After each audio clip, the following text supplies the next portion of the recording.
One of the best practices when it comes to email is making sure that you're really succinct with what you're putting in your email. I find that super duper long emails don't perform as well. So make sure that you are very specific about whether it's a sale, whether it's a new product, the value that that customer could get from it, what the discount would look like, and then a button. Take into consideration what tools and devices your customers are using when they're looking at your emails.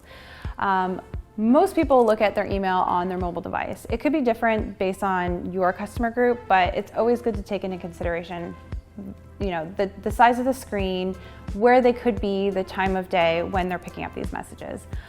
If people are picking these up on their lunch hour or when they're commuting, they might have a couple extra minutes to do the thing you're asking them for, versus maybe sending them something in the middle of their workday. They're busy, they're working with customers, they're working with their employees, they just don't have the time to action it. So that takes, it's really good to consider that.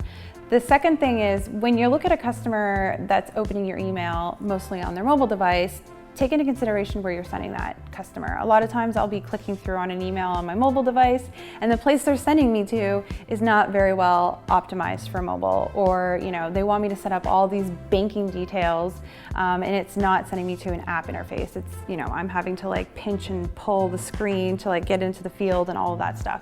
So it's really important to remember, and most email marketing platforms will show you the types of devices, or at least the operating systems that people are using when they're looking at your email, and to make sure that you're thinking about that person opening the email, how long it takes for them to read it, how long it takes for them to action it, and are they able to action it on the device that they could be reading the email on.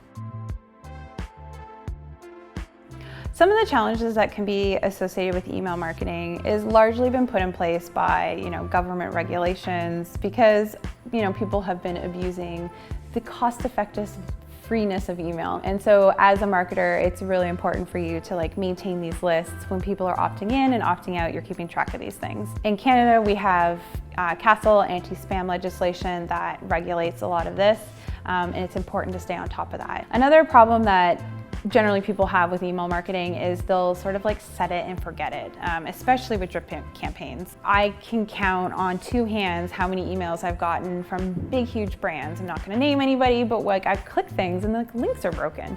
And so it's really important that you don't set it and forget it with all of your drips. You have somebody that is in there and they're looking at, how many people are reporting this as spam, making sure that links are working, because you could be linking to a page and somebody else on the team, changed that page, and they didn't tell you, and here you are sending out this email all the time, and people are getting a bad experience, and so that doesn't reflect well for your business.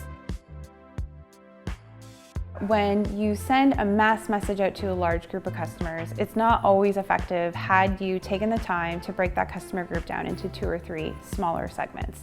Breaking down maybe price plan, how long they've had a Shopify store, what vertical they're selling in, and other products that they're using on the Shopify platform, whether it's payments or other sales channels, and then tailoring the message in that email based on those attributes that you know about that customer cohort.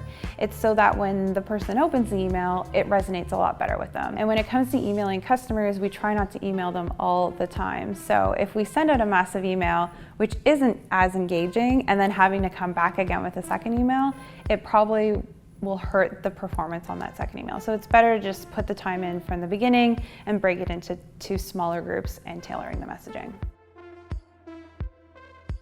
A great one is Optimizely. No, they're not sponsoring this, but I really love how easy it is to drop the tags on the site and test things like copy, images. It allows you to do a lot of the things as a marketer without having to need a developer alongside. When we're sending out emails, we're playing with subject lines, we're testing the copy in the email, the call to action, and when that traffic lands on the landing page, we want to make sure that it is aligning with what appears in the email. And so Optimizely allows us to drive a lot of traffic, test a lot of images without a lot of back-end work, and it's a great software at raising to the top, a statistical significance to know what's performing and what isn't. Some of the simple tests that I highly encourage small business owners to do when starting out with email marketing is really breaking down all the milestones that are customers have to go through when they're looking at your emails, right? It's really as simple as They have to read the subject. They need to look at the content. They need to click your call to action. They need to make it to your page, and they need to do a desired action. And I know it sounds really simple, but when you lose sight of all of those milestones and how people are interacting with the messaging that's in your subject line and the copy that's in the body of the email, and how many people are clicking that call to action and what they're doing on the page, it all really ties together. So I would definitely look at those actions in a very sequential order. There's no point in optimizing the copy on your landing page if no one is opening your email because they're just not intrigued by your subject line. So I'd really just start from the top and work your way through and optimize one step at a time.